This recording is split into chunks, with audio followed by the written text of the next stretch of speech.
Nesta noite eu gostaria de chamar aqui à frente para ser recebida como membro dessa igreja a nossa irmã Maria Genilda de Araújo Barros.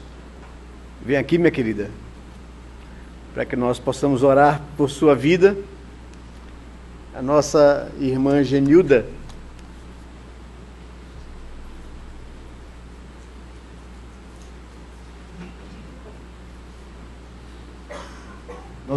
é membro por muitos anos da Igreja Presbiteriana em Copacabana, mudou-se para Recife há um ano, mais ou menos, não é? E está juntamente conosco aqui. Nós temos um prazer enorme de recebê-la como membro dessa igreja. Quero orar com ela, por ela, e que a igreja toda possa recebê-la e acolhê-la. Já tem feito assim, mas principalmente agora como membro dessa igreja. Que a sua vida seja uma bênção no nosso meio e que a vida dessa igreja seja uma bênção na vida da senhora, minha querida. Por muitos anos de oração, para o Senhor mostrar o que eu Amém. tive para que eu dizer para você. Amém. Bem-vinda.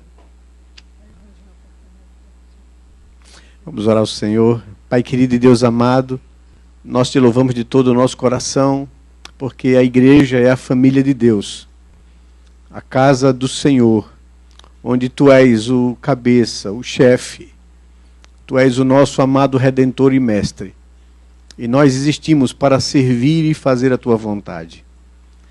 Queremos agradecer ao Senhor pela vida da nossa irmã Maria Genilda, pedir que a tua boa mão seja sobre ela, Senhor, a abençoando a cada dia, e que ela se sinta amada, acolhida e parte desse corpo. Que o Senhor use a sua vida para a glória do teu nome, para a edificação da igreja.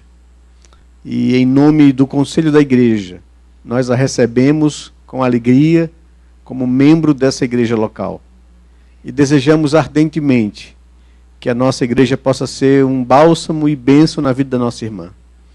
Nós te pedimos assim e oramos ao Senhor, agradecidos, em nome de Jesus, Pai. Amém, Senhor Deus. Amém.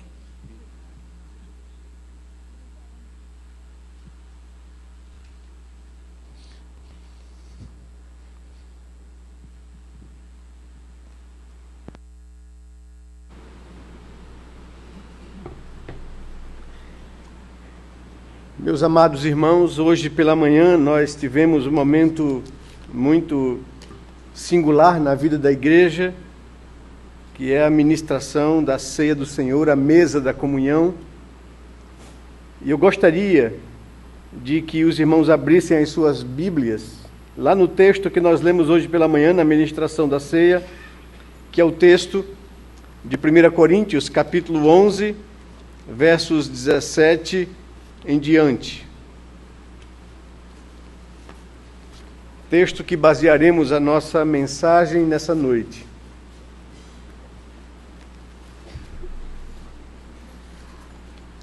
Primeira carta de Paulo aos Coríntios, a carta apostólica dirigida à igreja da Acaia, aos irmãos que se congregavam na cidade de Corinto. Capítulo 11, verso 17. Nos diz assim a palavra de Deus: Nisto, porém, que vos prescrevo, não vos louvo, porquanto vos ajuntais, não para melhor, e sim para pior. Porque antes de tudo estou informado haver divisões entre vós quando vos reunis na igreja, e eu, em parte, o creio. Porque até mesmo importa que haja partidos entre vós, para que também os aprovados se tornem conhecidos em vosso meio. Quando, pois, vos reunis no mesmo lugar, não é a ceia do Senhor que comeis. Porque ao comerdes, cada um toma antecipadamente a sua própria ceia. E há quem tenha fome, ao passo que há também quem se embriague. Não tendes, porventura, casas onde comer e beber? Ou menosprezais a igreja de Deus e envergonhais os que nada têm? Que vos direi? Louvar-vos-ei? Nisto certamente não vos louvo. Porque eu recebi do Senhor o que também vos entreguei, que o Senhor Jesus, na noite em que foi traído, tomou o pão e, tendo dado graças, o partiu e disse: isto é o meu corpo, que é dado por vós. Fazei isto em memória de mim. Por semelhante modo, depois de haver ceado, tomou também o cálice, dizendo: este cálice é a nova aliança no meu sangue. Fazei isto todas as vezes que o beberdes, em memória de mim. Porque todas as vezes que comerdes este pão e beberdes o cálice, anunciais a morte do Senhor até que ele venha. Por isso, aquele que comer o pão ou beber o cálice do Senhor indignamente será réu do corpo e do sangue do Senhor. Examine-se, pois, o homem a si mesmo, e assim coma do pão e beba do cálice. Pois quem come e bebe sem discernir o corpo, come e bebe juízo para si.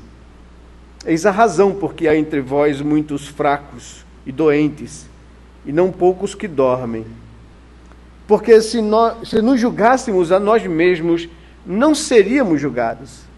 Mas quando julgados, somos disciplinados pelo Senhor, para não sermos condenados com o mundo. Assim, pois, irmãos meus, quando vos reunis para comer, esperai uns pelos outros. Se alguém tem fome, coma em casa, a fim de não vos reunirdes para juízo. Quanto às demais coisas, eu as ordenarei quando for ter convosco. Vamos orar, meus irmãos. Pai bendito, nós nos colocamos diante do Senhor neste momento, do culto que prestamos a Ti, na expectativa de que o Senhor nos fale ao coração pela exposição da Tua palavra. Que o Teu Espírito tenha a liberdade de sondar cada vida aqui presente nesse lugar. Que o Senhor abra o nosso entendimento para compreendermos a Tua orientação, Senhor. Como podemos crescer em santificação, em piedade, em vida contigo. Fala conosco. Nós estamos aqui porque o Senhor nos trouxe a esse lugar, nos atraiu a Tua presença. Fala, pois, ao coração do Teu povo. É o que nós Te pedimos, ó Senhor Deus, em nome e por amor de Jesus, o nosso amado Redentor. A Ele damos honra, glória e louvor, e é por causa dEle que ousamos chegar na Tua presença. Em nome dEle Te oramos, Pai. Amém, Senhor Deus, amém. Já vinha durante alguns dias querendo trazer uma palavra que para mim é a minha última palavra do ano.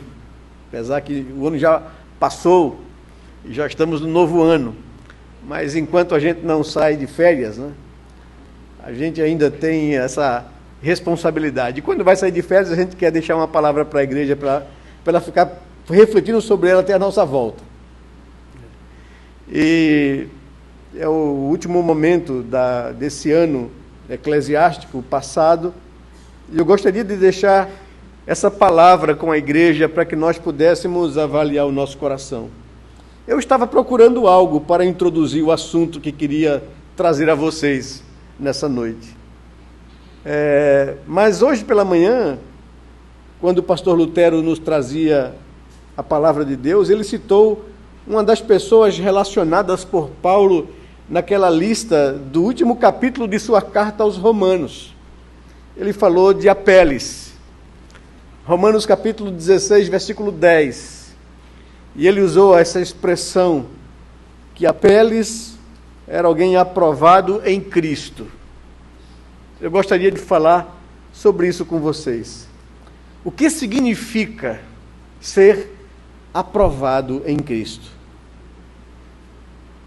É sobre isso que eu gostaria de chamar a sua atenção nesse último e primeiro sermão do ano. E deixe-me lhe perguntar logo de imediato: como você se avaliaria diante de Deus?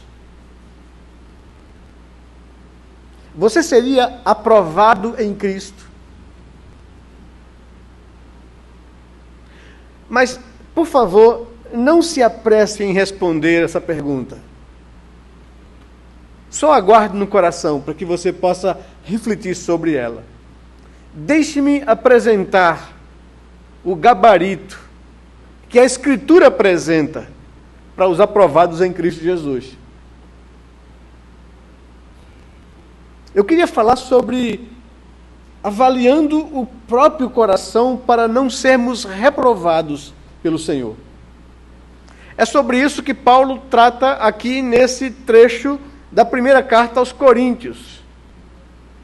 A carta de Paulo aos Coríntios bem pode expressar o dizer de John Wesley ao afirmar que na conversão o homem é tirado do mundo, mas na santificação o mundo é tirado do homem.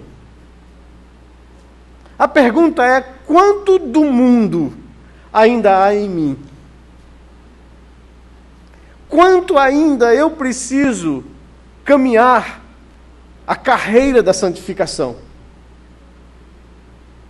O quanto ainda eu estou precisando ser repetente na escola de Cristo Jesus?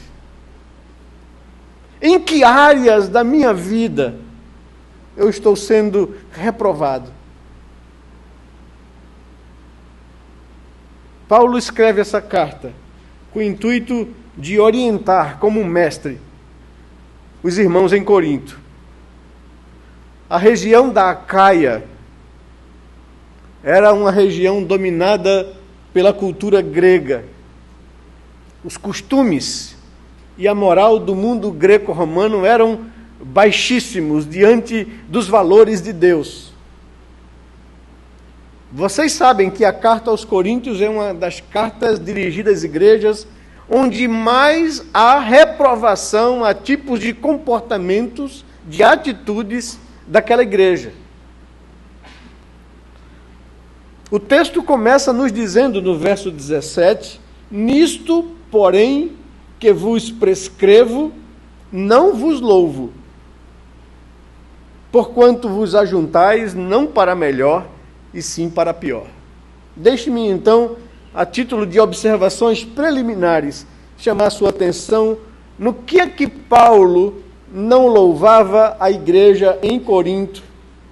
E se ele cita que nisto que eu vou tratar com vocês não vos louvo, é porque ele já havia antes na carta louvado aquela igreja por algumas coisas. Se você observar no próprio capítulo 11, no versículo 2, Paulo diz: de fato, eu vos louvo, porque em tudo vos lembrais de mim e retendes as tradições, assim como vô-las entreguei. Paulo louvava a igreja em Corinto por algumas coisas. Primeiro, porque a igreja lembrava-se dele, o tinha em memória, em gratidão, porque ele foi o instrumento de Deus, juntamente com Priscila e Áquila, a formar, fundar, plantar aquela igreja na região da Acaia. E havia irmãos que tinham lembranças boas de Paulo e que não se esqueciam dele. E Paulo então agradece e louva a igreja por esse cuidado. Louva a igreja também porque ela retinha as tradições como foi ensinado a ela. Era uma igreja que guardava o ensino apostólico. E Paulo diz: nessas coisas eu tenho que louvar a Deus pela vida de vocês. Mas nisto que eu vou tratar agora, eu não vos louvo. E o que era isto que Paulo não louvava aqueles irmãos? E aí nós percebemos que os pecados relacionados ou permitidos e não tratados, que fazia com que o ajuntamento solene daquela igreja atraísse não o louvor, não a aprovação de Deus, mas sim o seu juízo. É por isso que Paulo diz: nisto, porém, que vos prescrevo, que eu passo a escrever agora, eu não louvo a vocês, porquanto vocês se têm ajuntado não para melhor, e sim para pior.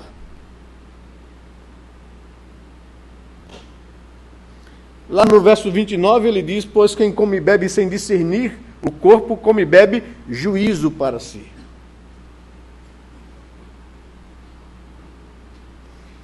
O verso seguinte, o verso 18, ainda nessas observações, ele diz: porque antes de tudo, estou informado haver divisões entre vós quando vos reunis na igreja, e eu em parte o creio.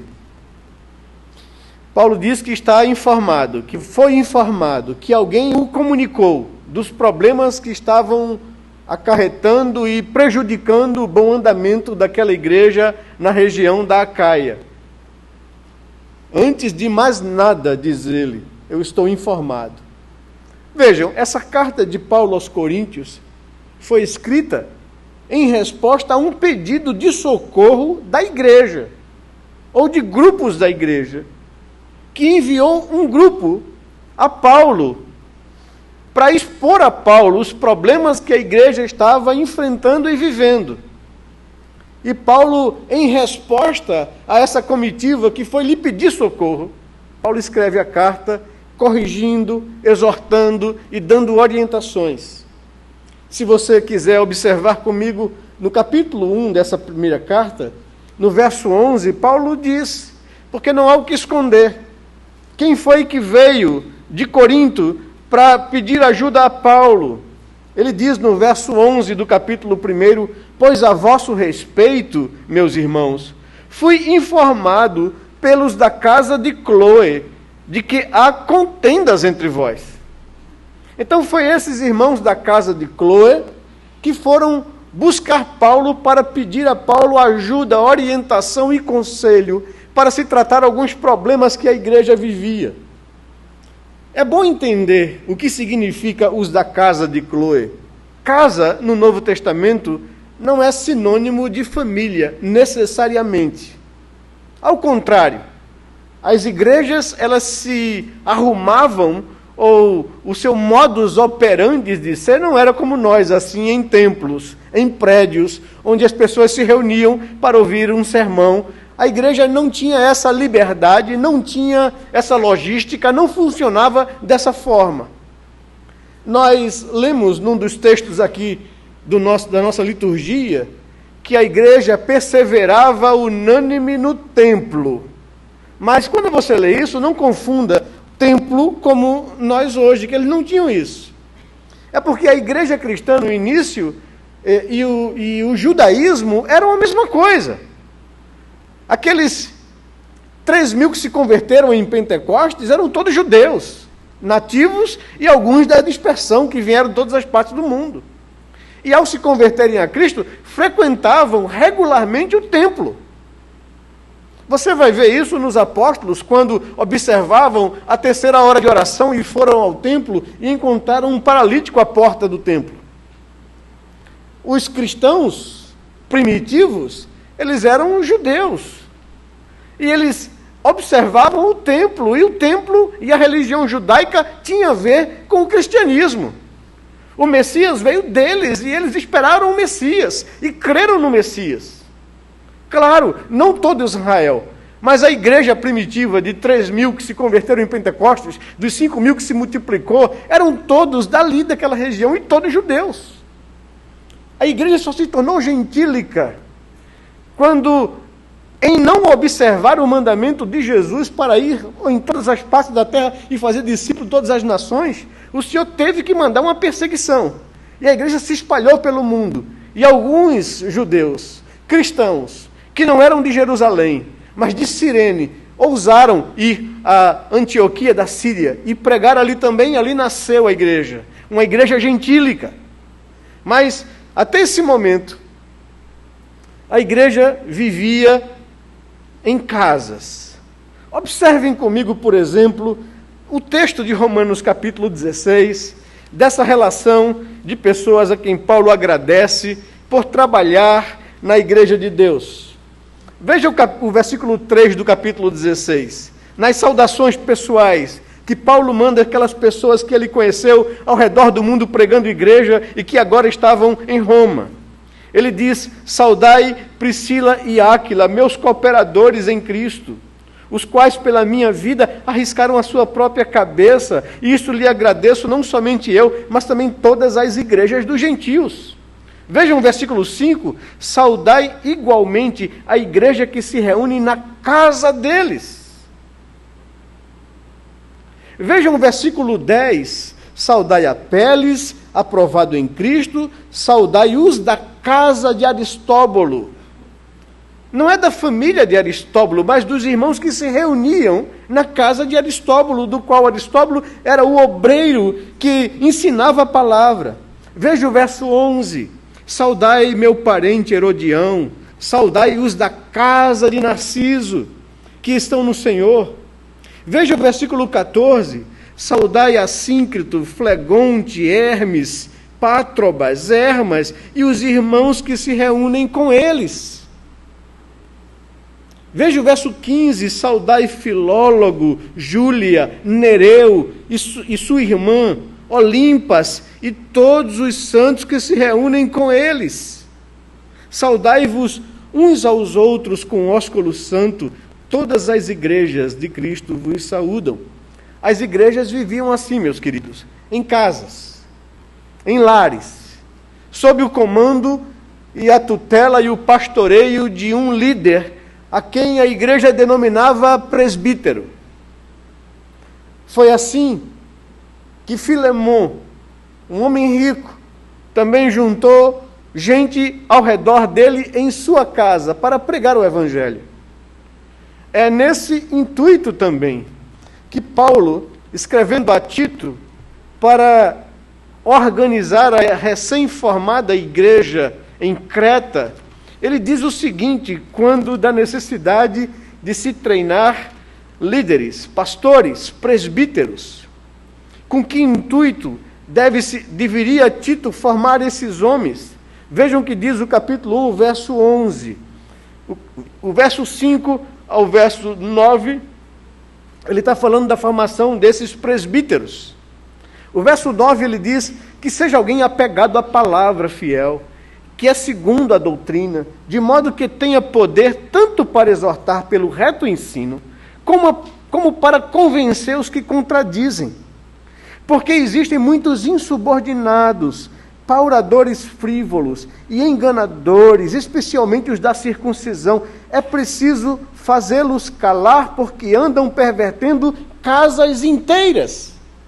Que casas inteiras eram essas? As igrejas que se reuniam nas casas.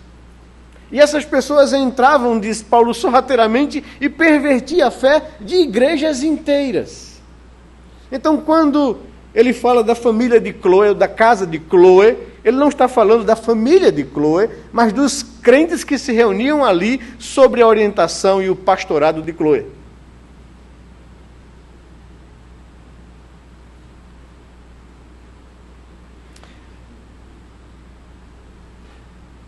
Essas pessoas, ou esse grupo da igreja, foi a Paulo, buscar de Paulo orientação e socorro para tratar de problemas na igreja, de pecados na igreja. E Paulo então escreve a primeira carta, da qual eles levam para ser lido na igreja, e a igreja receber a orientação do apóstolo Paulo. Mas deixe-me ainda andar com vocês no texto. O verso 19 nos diz que porque até mesmo importa que haja partidos entre vós, para que também os aprovados se tornem conhecidos em vosso meio. E aí eu quero exatamente colocar algo que é imprescindível para a gente continuar daqui para frente a exposição da palavra de Deus. Eu queria que vocês pensassem em igreja como sendo uma escola. Nós acabamos de receber alguém transferida, a nossa irmã Genilda, de uma igreja de Copacabana para a primeira igreja. O que isso significa dizer? Significa dizer que os pastores dessa igreja assumem a jurisdição espiritual sobre a vida da nossa irmã. Vão pastoreá-la, vão cuidar dela, vão instruí-la na palavra do Senhor.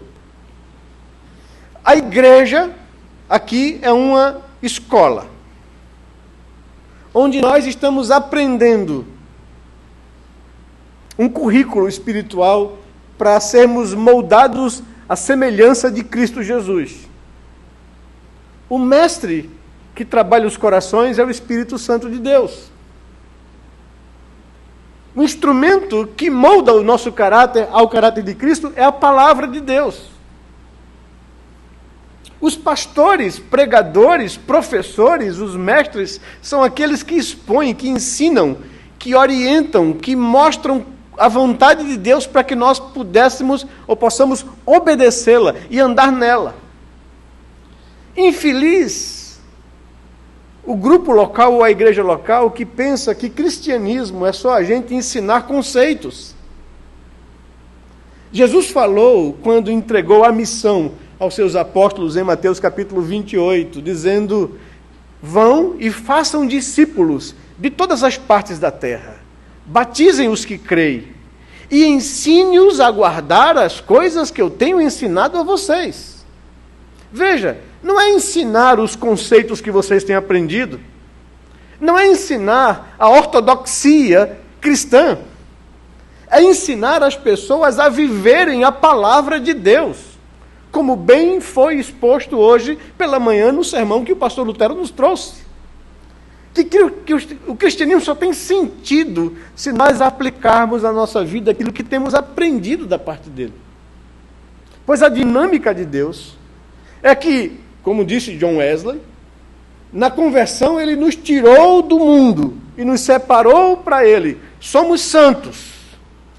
Agora, o Espírito Santo começa daí uma obra no meu e no seu coração, uma obra de santificação para tirar o mundo de dentro de mim e de você. Para nos santificar, para nos tornar mais parecidos com Cristo Jesus. É nisso que eu chamo a você para entender o conceito de igreja como escola. E na escola, eu me lembro da minha juventude, houve uma época da minha vida, eu era no começo um bom aluno, muito bem aplicado. Meus pais, minha mãe principalmente, me regulava muito, e eu era uma pessoa que gostava de tirar boas notas. Mas lá pelas tantas, quarta, quinta série, eu comecei a ser desvirtuado, né, pelos amiguinhos, a queimar aula, né, a ficar lá de fora, a não querer se interessar muito pelos estudos. E vez ou outra uma professora mandava um bilhete para minha mãe. E evidentemente eu não entregava. Mas cometi a inocência, a burrice, sei lá o quê, de fazer uma entrada secreta na minha bolsa, na minha mochila, e botava todos os bilhetes lá dentro. Iam lá para o fundo da bolsa. Chegou as férias. E eu viajei com o meu pai e com o meu tio de férias para a praia, Tamandaré, e minha mãe ficou em casa. E ela foi fazer uma faxina, preparando a gente para o ano que se iniciava. E pegou a minha bolsa, evidentemente, e foi dar uma lavada na bolsa e descobriu o compartimento secreto do filho. Olha, eu não sei quantos bilhetes tinha, mas tinha muitos. E minha mãe, então, começou a ler cada um deles e ver as datas de cada um deles. Imagine quando eu cheguei das férias, ainda hoje eu me lembro. Meu couro ainda arde quando eu me lembro dessas coisas. Levei uma boa de uma pizza, né? E aprendi a colocar e focar minha atenção nos estudos. A igreja é uma escola. Há alguns domingos atrás, preguei um sermão sobre autoridade na igreja e disciplina. As pessoas ficavam roendo a unha dizendo: alguém vai ser disciplinado. Meus irmãos, nós pastores disciplinamos pessoas semanalmente, diariamente. Disciplinamos pessoas chamando no gabinete, sentando com as pessoas, ajudando as pessoas a vencerem os seus pecados, a abrirem os seus olhos cegos, que o pecado tem essa capacidade de cegar o entendimento do homem, para orientar essas pessoas a viverem uma vida santa diante de Deus, a tirarem o mundo de dentro de si, aprenderem a confiar na palavra de Deus, no comando de Deus, e não nos seus instintos pecaminosos e caídos, de um coração corrompido. Nós fazemos isso todos os dias, toda semana. E tem dias que são mais difíceis, tem tempos que são mais difíceis. Talvez a igreja não perceba, mas os pastores é quem luta a luta espiritual contra o diabo na vida de muita gente. sentada nos bancos da igreja, vivendo seus conflitos familiares, quebrando seus votos de fidelidade, se deixando seduzir pelas propostas do mundo. Nós lutamos essa luta todos os dias na vida das pessoas. De vez em quando um tem que vir para a coordenação, ou para o disciplinador, para receber um puxão de orelha, uma exortação, uma sacudida, um conselho mais forte. É por isso que os pastores são chamados de bispos, os supervisores do rebanho, os que olham de cima para ver os perigos que as ovelhas, às vezes, inocentemente caminham para os abismos, para buscá-la com vara e cajado, para ajudá-las a viver uma vida de santificação conforme a vontade de Deus. O que Paulo está fazendo aqui? Ele está exercendo esse trabalho pastoral árduo, doloroso, às vezes não compreendido, porque o efeito ou a reação da igreja em Corinto a essa carta dura de Paulo foi endurecimento. Muitos grupos se levantaram para dizer, ele sabe falar assim, por carta. Quando vem aqui, ele não é duro desse jeito. Paulo escreveu uma segunda carta, se você está familiarizado, para acalmar o ânimo daqueles irmãos que reagiram dessa forma. Dizendo, irmãos, se a gente pudesse dar a nossa vida por vocês, Deus sabe do amor que a gente tem, das razões e dos motivos que a gente, às vezes, tem que escrever duramente para vocês, para livrá-los do pecado. E vejam bem, meus irmãos, nisto, porém, que vos prescrevo, diz Paulo, eu não posso louvar a vocês, porque vocês estão vos ajuntando solenemente, não para melhor, não para edificação, não para que Deus manifeste sua glória e derrame graça e bênção sobre vocês. Vocês estão se ajuntando para o pior, para juízo. Porque antes de tudo, estou informado a haver entre vós divisões.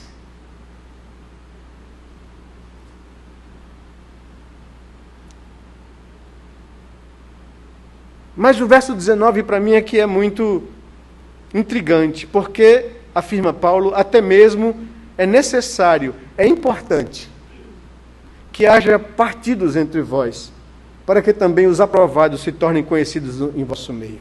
E aqui vem a palavra que eu queria. Apeles, aprovado em Cristo Jesus. Paulo escreve dizendo que é importante e necessário que na igreja visível haja partidos. Haja divisões. Haja disputas. E por que Paulo diz isso? Porque nem todos são aprovados. Assim como na escola, há alunos que são reprovados e alunos que são aprovados. Há alunos que passam por um triz, há alunos que passam com louvor, mas há alunos reprovados. Deixe-me dar um exemplo para vocês, claro, do que isso significa, citando o texto de Apeles, aprovado em Cristo. Mas o apóstolo João escreve a sua terceira carta para tratar dessa questão dos aprovados e dos reprovados, até mesmo entre os líderes da igreja. Observe comigo, abra sua Bíblia na terceira carta de João, por favor, para que a gente possa compreender e solidificar melhor esse conceito da igreja como um lugar onde pessoas são aprovadas e, ao mesmo tempo, outras correm risco de serem reprovadas pelo Senhor. Terceira carta do apóstolo João. A segunda carta de João ele escreveu no mesmo momento que escreveu a terceira.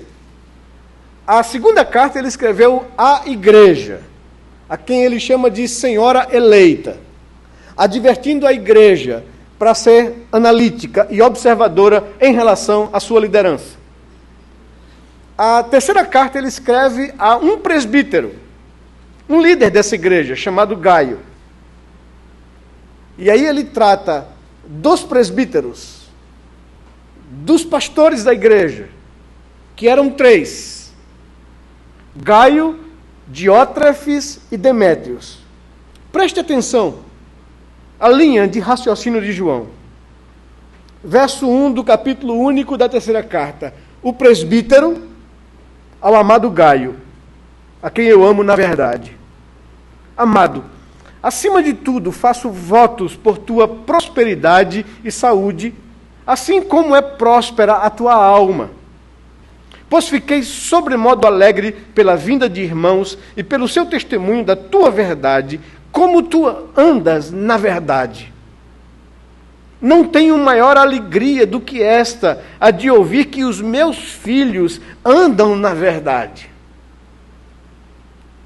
Introdução bonita, aprovação a Gaio, o testemunho de pessoas que foram lá e voltaram para o apóstolo João e disseram: olha, Gaio é um homem que anda na verdade, ele anda na palavra, ele pratica a palavra de Deus. Ele entra no assunto, no verso 5, amado, procedes fielmente naquilo que praticas para com os irmãos, e isto fazes mesmo quando são estrangeiros, os quais, perante a igreja daqui, deram o testemunho do teu amor. Bem farás encaminhando-os em sua jornada por modo digno de Deus. Pois, por causa do nome, foi que saíram, nada recebendo dos gentios ou das igrejas gentílicas. Portanto, devemos acolher esses irmãos para nos tornarmos cooperadores da verdade. Agora entra o assunto delicado e a reprovação. Escrevi alguma coisa à igreja, mas Diótrefes, que gosta de exercer a primazia entre eles, não nos dá acolhida. Por isso, se eu for aí, far-lhe-ei lembrar das obras que pratica, proferindo contra nós, apóstolos, palavras maliciosas. E não satisfeito com estas coisas, nem ele mesmo acolhe os irmãos que enviamos, como impede os que querem recebê-los e os expulsa da igreja. Amado, e aí vai o conselho, não imites o que é mal, senão o que é bom. E aqui vai o teste. Aquele que pratica o bem procede de Deus. Aquele que pratica o mal jamais viu a Deus. Quanto a Demétrio, todos lhe dão testemunho, até a própria verdade. E nós também damos o testemunho. E sabes que o nosso testemunho é verdadeiro. Muitas coisas tinha que te escrever, todavia não quis fazê-lo com tinta e pena, pois em breve espero ver-te, então conversaremos de viva voz. A paz seja contigo, os amigos te saúdam, saúda os amigos nome por nome. Vejam bem, estava havendo algum conflito, algum embate entre Demétrios, do qual todos dão testemunho que ele anda na verdade, com Diótrefes, que tem algumas características egoístas, vaidosas, competitivas, que faz as coisas por sua própria vaidade e não pelo bem da causa de Cristo. E Gaio estava em cima do muro. E João escreve para advertir a Gaio: Gaio, você é um homem que anda na verdade e você tem testemunho disso dos irmãos. Não imite o que é mal, e sim o que é bom. Ou seja, você é o fiel da balança. Você é aquele que pode mostrar para a igreja quem que está certo nessa questão. Não apoie Diótrefes, porque Diótrefes não pratica a verdade, não pratica o bem, e aquele que não pratica o bem jamais viu a Deus. Temos aqui uma carta apostólica, uma epístola apostólica de João, dando nome aos bois, numa igreja do qual ele era responsável como bispo, e que estava exortando os presbíteros ou pastores daquela igreja, aprovando Gaio, aprovando Demétrio e reprovando a atitude, o comportamento, as motivações de Diótrefes. E deixa uma coisa bem clara como teste para Gaio e para a igreja na segunda carta, se você ler depois.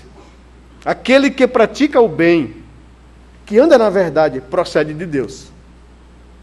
E, consequentemente, é por ele aprovado. Mas aquele que pratica o mal, não procede de Deus, não conhece a Deus, não viu a Deus. Então, por favor, em nome de Jesus, a preocupação de Paulo com os coríntios é como um mestre, um profeta de Deus, um apóstolo do Senhor Jesus, para dizer aos crentes o seguinte: olhe, vocês foram convertidos pela graça de Deus e pela ação do Espírito Santo, amém. Agora vocês precisam permitir que esse mesmo Espírito, que começou a boa obra em vós, complete na santificação. Ecoa o ensino de Hebreus: segui a paz com todos e a santificação, sem a qual ninguém verá o Senhor. Uma pessoa que foi regenerada pelo Espírito Santo de Deus vai crescer em santificação, vai se parecer cada dia com Cristo, vai aparecer nela o fruto da ação do Espírito Santo no coração dela. E Paulo então agora escreve a uma igreja em culto, num dos momentos mais sublimes da comunhão dos santos, que é a mesa do Senhor, que precisava ser exortada, porque estava permitindo determinados pecados comuns fazerem parte da sua vida sem serem tratados.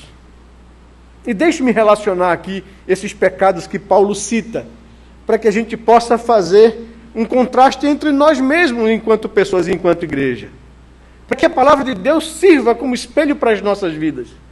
Ele diz: antes de tudo, estou informado que há entre vós divisões. A divisão é um pecado comum na igreja, meus queridos. As divisões são os partidos. As divisões são os grupos. As divisões podem acontecer até mesmo no nosso modo operandi de igreja, como denominação, quando nos dividimos em departamentos para cumprirmos e atingirmos alguns propósitos. E esse tiro pode sair pela culatra quando os departamentos se tornam um fim em si mesmo na igreja. Se tornam pequenas igrejas dentro das igrejas, competindo entre si para quem faz um trabalho melhor. Quando os ministérios, quando os departamentos da igreja, eles existem para um fim proveitoso, para darem a sua justa cooperação para o crescimento do todo, para cumprir a missão que o Senhor confiou à igreja. Não pode haver divisões entre nós, partidos entre nós.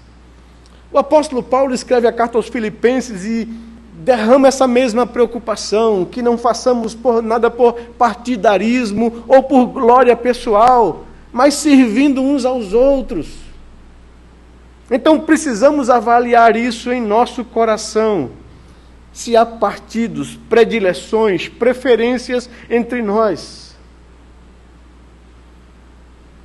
Ele continua no verso 20, no verso 21, dizendo: quando, pois, vos reunis no mesmo lugar, não é a ceia do Senhor que vocês estão comendo, porque cada um, ao comer, toma antecipadamente o que é seu. E aí a gente precisa entender como é que a igreja vivia naquela época. Ela não tinha templos, não tinha liberdade de se cultuar abertamente e publicamente, e no dia do Senhor, lá em Corinto, eles se afastavam para lugares ermos, onde eles podiam passar o dia juntos e louvar a Deus sem qualquer tipo de vigilância ou de perseguição. E essas festividades das igrejas nos domingos, no dia do Senhor, começou a ser chamada da festa do amor. Porque eles levavam as suas refeições, e lá cultuavam a Deus, e lá partiam pão entre si, e lá gozavam desse momento de louvor, e lá a palavra era pregada para eles, e passavam um dia assim. Mas estava acontecendo alguma coisa terrível, porque alguns irmãos, evidentemente, tinham uma melhor condição financeira, enquanto outros não. E aqueles que levavam a sua ceia, o seu alimento, não queria partir com as outras pessoas, porque alguns levavam uma comida que não lhes agradavam. Então, diz o texto que havia egoísmo na igreja, que cada um pegava antecipadamente o que levou, porque não queria repartir com outros que nada tinham. E Paulo então diz: divisões há entre vós, atitudes egoístas há entre vós, de individualismo, cada um toma antecipadamente a sua própria ceia, e há quem dentre vós não tem nada o que levar, e constrangido passa fome,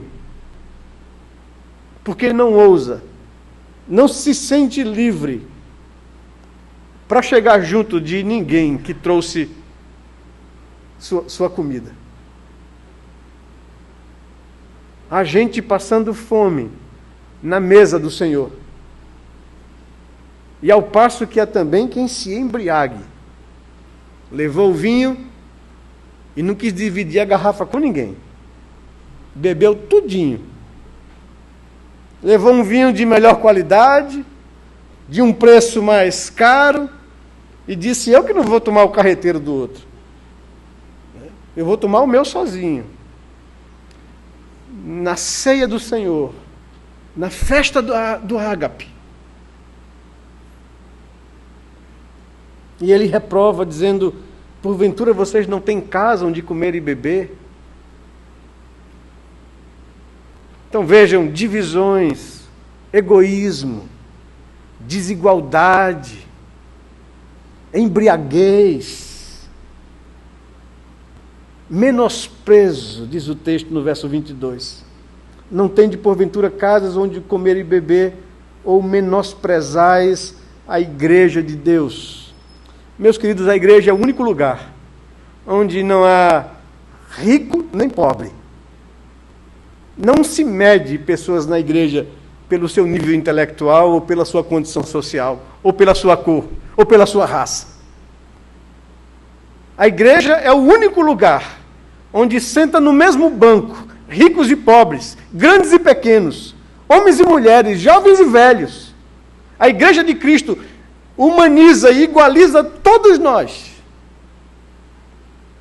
E Paulo está dizendo aqui que a igreja estava pecando contra, pessoas estavam pecando contra a igreja, porque estavam menosprezando os que nada tinham.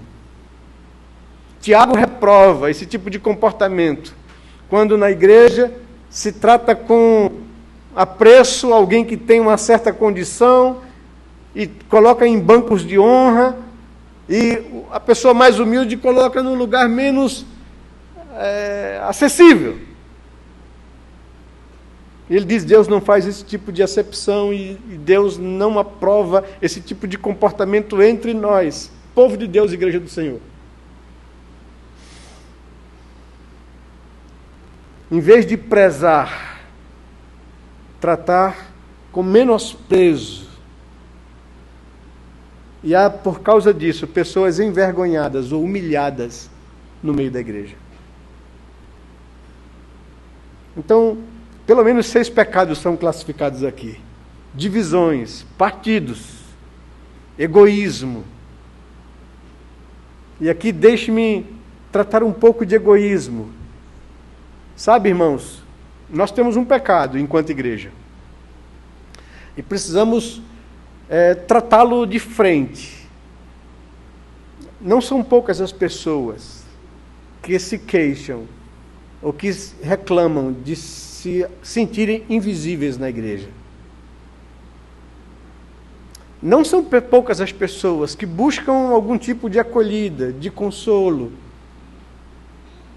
que estão lutando contra pecado, contra a sua vida e que buscam na igreja socorro. Entram, sentam no banco, passam semanas, meses e ninguém percebe. Porque às vezes isso não é nem má intenção do nosso coração, mas a gente tem um grupo de relacionamento e a gente só olha para essas pessoas. A gente só cumprimenta essas pessoas, a gente só abraça esses irmãos. E não tem a coragem de perceber ao nosso redor que tem gente chegando, gente precisando de acolhida, de socorro, de um abraço, de um sorriso, de uma palavra. Gente que precisa ser vista. E se tem uma queixa que é corriqueira contra nós, a primeira igreja, é isso. Ah, pastor, eu já estou aqui há meses na igreja e parece que ninguém me enxerga. Ninguém fala comigo, ninguém me cumprimenta. Meus irmãos, em nome de Jesus, Paulo está tratando numa carta com muita dureza esse tipo de pecado, dizendo que cada um se preocupa com aquilo que é seu e não com o que é do outro. E uma característica da igreja de Jesus é que a gente é chamado para se dar, para servir uns aos outros.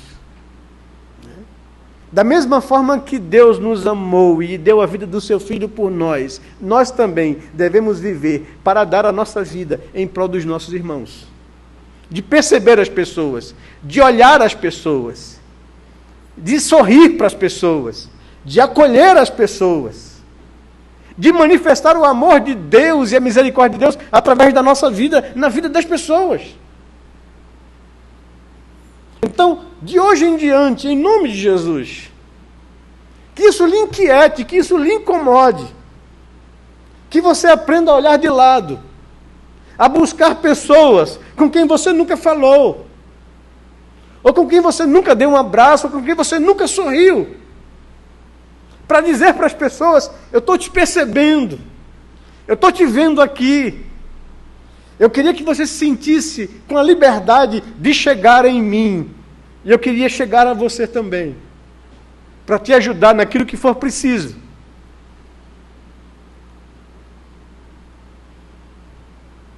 E Paulo entra na coisa que é mais séria aqui. Ele diz que esses pecados, eles não passam desapercebidos diante de Deus. Esses pecados que são comuns e que a gente não olha para eles com muita gravidade porque eles não são escandalosos, né? São pecados do dia a dia: egoísmo, rixas, divisões. Como bem foi colocado aqui na oração de contrição, Senhor, às vezes que a gente abre a boca para falar mal de alguém, ou para expor para outra pessoa o pecado de alguém, quando a gente deveria protegê-lo. Porque, irmãos, quando a gente perceber alguém em pecado, a gente devia proteger o irmão e não expor o irmão.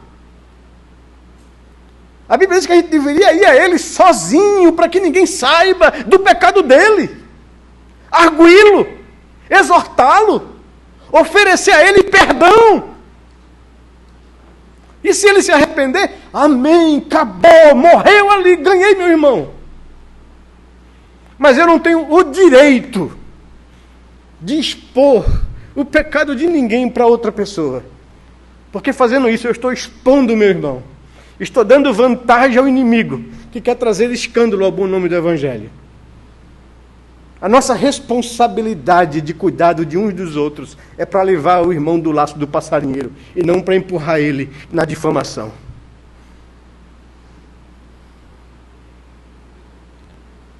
Essas coisas não passam desapercebidas diante de Deus.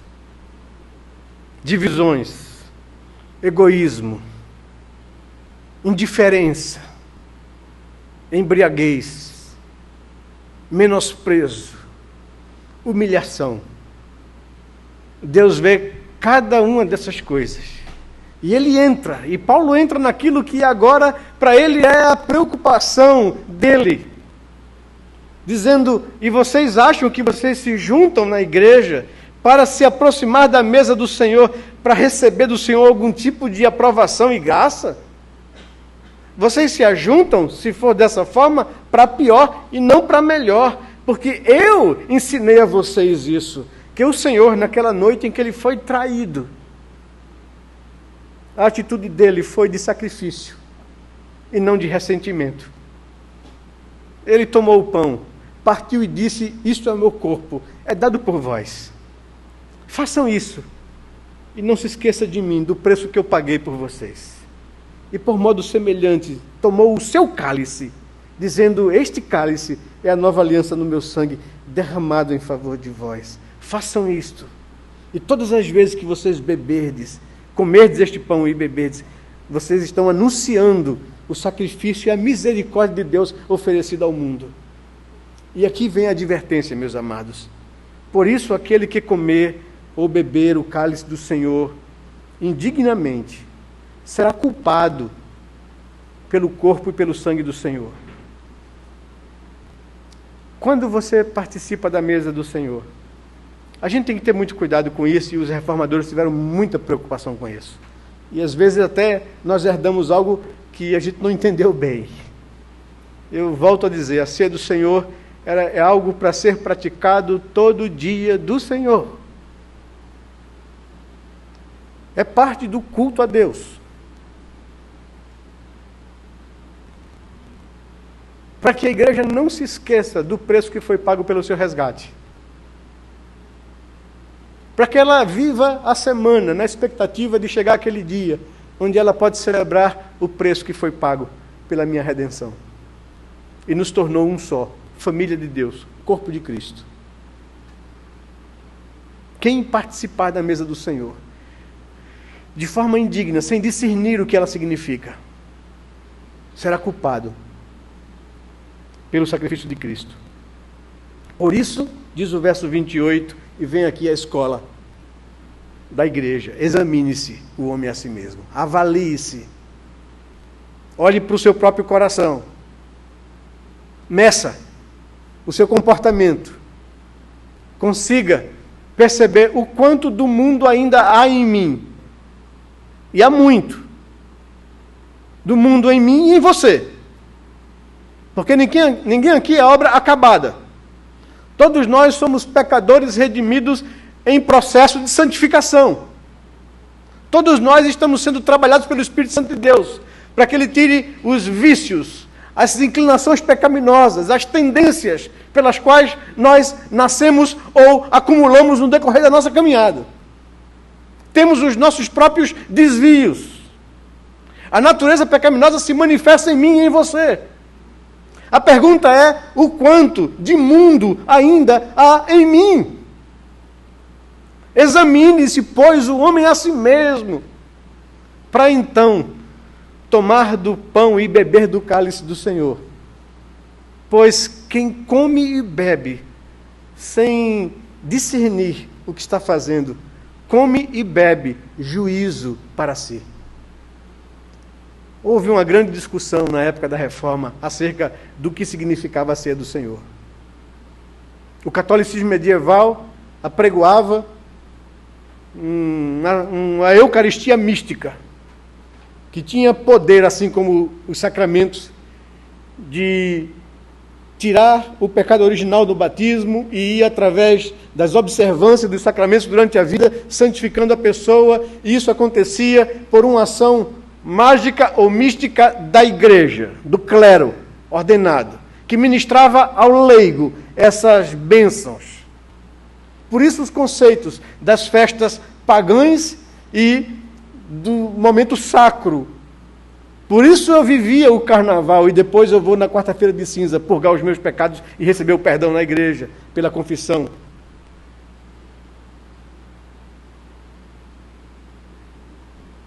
E a igreja dizia que havia um milagre da transubstanciação no momento da Eucaristia, quando o sacerdote impunha as mãos sobre os elementos e eles se transformavam no corpo e no sangue do Senhor. Lutero viveu crises por causa disso, porque entendia que um homem pecador não tem poderes para transformar aqueles elementos no pão, do pão e do vinho no corpo do Filho de Deus. Mas ele achava, como um homem medieval, que havia de fato um milagre, que Cristo estava presente ali, porque a força da ceia do Senhor, da mesa do Senhor, abençoa os crentes que participam, renovam a sua fé. É meio de graça singular, não comum. Há algo muito especial quando a igreja do Senhor se reúne em culto para celebrar e agradecer ao Deus que lhe salvou. Deus, quando se agrada desse povo, lhe fala pela Vox Dei, pela pregação e exposição da palavra. E Deus se manifesta em comunhão com o seu corpo na mesa da Eucaristia. Por isso Lutero dizia, ele está presente, mas não por um poder transformador. Deus faz com que nos elementos do pão e do vinho, haja o corpo e o sangue de Jesus. Zwinglio diz, absurdo, isso é heresia. Cristo não está presente fisicamente. Ele morreu uma única vez pelos pecados. Ele não é sacrificado todas as vezes que há uma missa. Aquilo é mero símbolo, dizia Zwinglio. E Calvino vem e faz o meio termo. Zwinglio não é mero símbolo, mas também não há presença física de Cristo.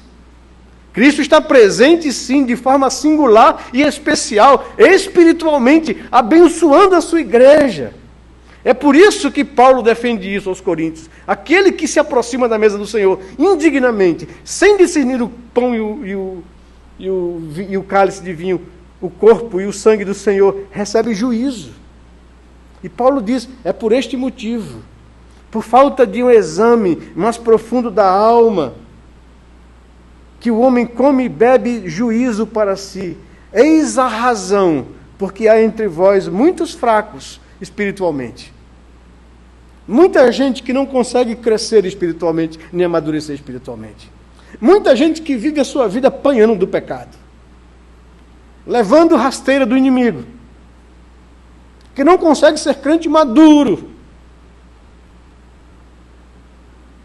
Há muitos doentes, e aqui a ênfase é fisicamente. Tiago nos diz isso, que pessoas podem ficar doentes por causa de pecado.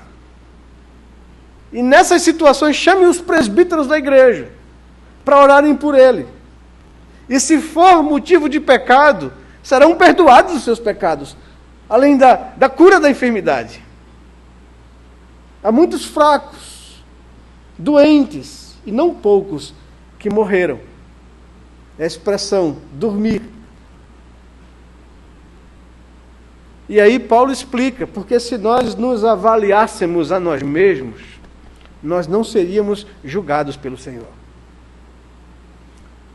Mas quando nós não avaliamos o nosso próprio coração, quando nós não avaliamos o nosso cristianismo, se nós não chegamos com honestidade diante de Deus para perceber se aquilo que eu estou vivendo é o cristianismo mesmo ou se é os padrões e valores do mundo. Mas quando nós não nos julgamos, Deus nos julga. Ele coloca a sua mão, Ele pesa a sua mão sobre nós. A esperança aqui ainda é grande, nos versos últimos aqui do capítulo 11. Mas quando julgados, nós somos disciplinados pelo Senhor para não sermos condenados com o mundo. Sabe, irmãos, há repetência, sim, na vida cristã. Há reprovações de fases na vida cristã, onde nós precisamos voltar lá atrás para recomeçar de novo a caminhada. Mas Deus faz isso porque Ele nos ama. Ele disciplina todo o que recebe por filho. Ele não julga, não pesa a sua mão para a condenação daqueles que foram salvos, mas para que eles aprendam do Senhor, a levarem a sério os seus compromissos com Deus, porque Deus não se agrada de tolos. Mas quando julgados, somos disciplinados pelo Senhor para não sermos condenados com o mundo. Assim, pois, irmãos meus, quando vos reunis para comer, não sejam egoístas. Não haja entre vós divisões. Não menospreze a igreja de Deus. Dê preferência ao outro. E não lance mão precipitadamente da sua ceia. Seja solidário, seja misericordioso com o outro. É o que nos diz a palavra de Deus. Esses últimos dias, irmãos, o diabo tem, de fato, investido contra a vida de algumas pessoas do nosso meio. E nós temos lutado contra o diabo para que ele não alcance vantagem sobre nós. Nós temos buscado pessoas que cegaram-se com relação ao pecado e tentando trazer essas pessoas a arrependimento. Porque temos a consciência de uma coisa: nós não ignoramos o desígnio do inimigo. Ele tenta atingir a igreja, ele tenta atingir a vida das pessoas. A nossa responsabilidade é lutar contra isso e proteger o rebanho. Eu queria que essa noite a gente pudesse avaliar a nossa vida. O pastor encerra o seu ano eclesiástico com um sermão tão duro. Não é duro, não. É um sermão de um pai que quer ver os seus filhos crescerem de forma sadia diante de Deus, para receberem do Senhor bênção sobre suas vidas, e não a mão do Senhor pesando sobre vocês. Reflitam, pessoalmente, como igreja, queremos ser uma igreja do qual o Senhor sente prazer no meio dela. Queremos que os nossos cultos sejam agradáveis ao Senhor. Queremos que o Senhor tenha prazer na vida do seu povo, dos seus filhos. E em decorrência disso, manifeste graça nos nossos momentos de culto aqui. Fale a corações, renove vidas, restaure pessoas, converta os corações endurecidos, santifique gente para viver uma vida nova diante do Senhor. Mas para isso, irmão, precisamos examinar a nós mesmos, fazer uma avaliação, olhar para dentro do coração e da alma, pedir a Deus: Senhor, nos ajude, nos sonde, nos conheça, veja se há em nós caminhos maus e nos guie por caminhos eternos. Que Deus possa trazer graça ao seu coração nessa noite.